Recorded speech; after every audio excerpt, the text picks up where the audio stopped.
আসসালামু আলাইকুম হুজুর। ওয়ালাইকুম আসসালাম। আরে বেটা মনসুর, কি খবর? জি ভালো হুজুর।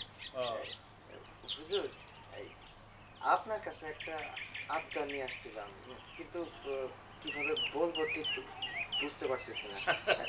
বলি। আরে বেটা, এতে শর্মের কি আছে? আমি তো তোকে বহুত প্যার করি, তোর মনে নাই? 100 নম্বরের মধ্যে আমি তোকে 105 নম্বর দিয়েছিলাম। ফার্সিতে এই অঞ্চলে এটাই ছিল হায়েস্ট।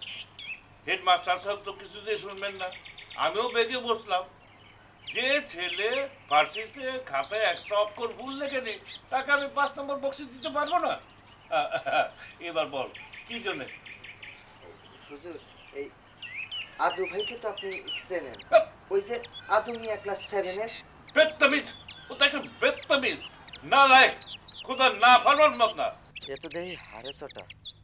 হুজুর, হুজুর আমার দিকে তাকায়া আপনাকে একটা কাজ করতে হবে হুজুর। আদু ভাইকে 5 নম্বরটা দিতে হবে হুজুর, দিতেই হবে। ওই বেত্তামিজকে? অসম্ভব, অসম্ভব। দাঁড়া দাঁড়া, তোকে আমি খাতা দেখাচ্ছি।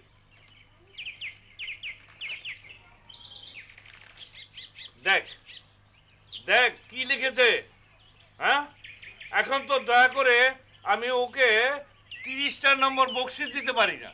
হুজুর, হুজুর যা লেখছে লেখছে, কিন্তু প্রমোশনটা আদু ভাইয়ের খুবই দরকার।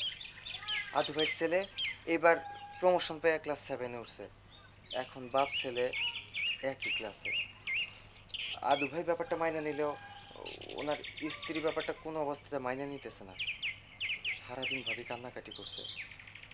আপনি একটা ব্যবস্থা করেন হুজুর। তাই নাকি? কিন্তু বড্ড দেরি হয়ে গেছে, আমি তো খাতায় নাম্বার দিয়ে ফেলেছি।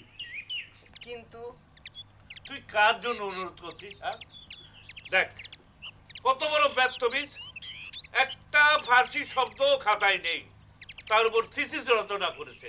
দেখ করে দেখ কি লিখেছে, দেখ দেখ। এই বঙ্গদেশে ফার্সি ভাষা আমদানি অনাবশ্যক এবং ছাত্রদের উহা শেখানো মূর্খতা। আমরা মূর্খ? আমরা মূর্খ, বেয়াদব, বেত্তমিজ, নালায়েক? আরে আমি অত্যন্ত ভালো মানুষ বলে দয়া করে ওকে 3 নম্বর দিয়েছি। অন্য কোনো মাস্টার হলে রাজ টিকেটের সুপারিশ করতো। না না না না হুজুর, আপনি অত্যন্ত দয়াবান হুজুর। এরকম আপনার মতো দিলদুরিয়া শিক্ষক এই স্কুলে আর কে আছে হুজুর? হুজুর, হুজুর আপনি একটু একটু বিবেচনা করে দেখেন হুজুর। বড় বিপদে ফেললি রে। তুই তো আর তোর জন্য বলছিস না।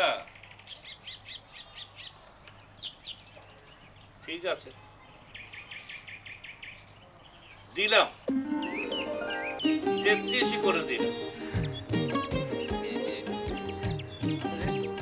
আসি হুজুর, আসসালামু আলাইকুম।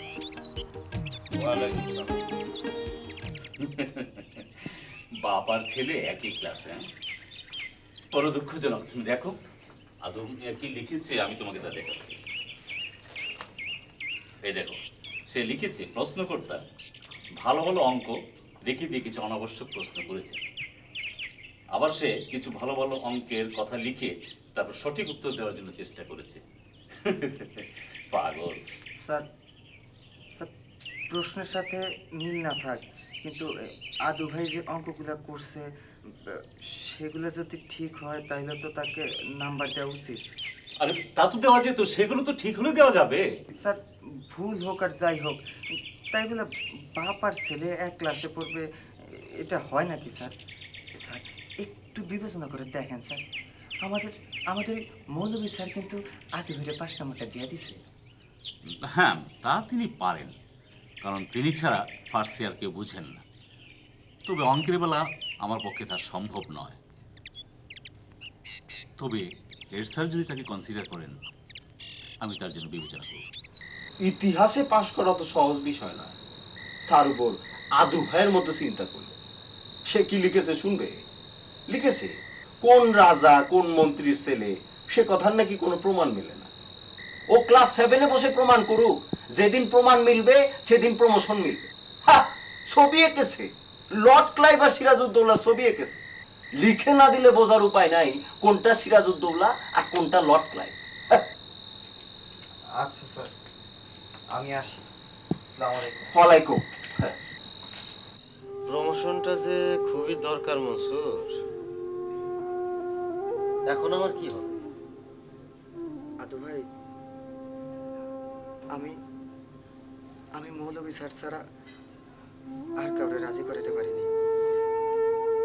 তুমি মন খারাপ করো না আদু ভাই, আমি এবার হেড স্যারের কাছে যাব। তিনি বিবেচনা করা ছাড়া তোমার প্রমোশন পাওয়াটা মুশকিল হবে। তুমি আমার জন্য যা করেছো সেজন্য তোমাকে অনেক ধন্যবাদ। তোমার হেড স্যারের কাছে যাওয়ার কোনো দরকার নেই, সেখানে যেতে হয় আমিই যাব। হেড স্যারের কাছে তো জীবনে আমি কিছু চাই নাই, আমার প্রার্থনা তিনি নিশ্চয়ই ফেলবেন না। আমি এদের কাছে বিশেষ কি চেয়েছিলাম? শুধুমাত্র একটা প্রমোশন চেয়েছিলাম, সেইটা দিলে তাদের কি এমন ক্ষতি হতো? আমি যদি ক্লাস 8-এ উঠতে পারতাম তাহলে উপরের ক্লাসে গিয়ে আমি ভালো ফল করতে পারতাম, কিন্তু হেডমাস্টার সাহেব আমার দিলেন না। ঠিক আছে, আমি আপনাদের সামনে বলতেছি, আমি একদিন ক্লাস 8-এ উঠবই, আমি একদিন ভালো ফল করবই।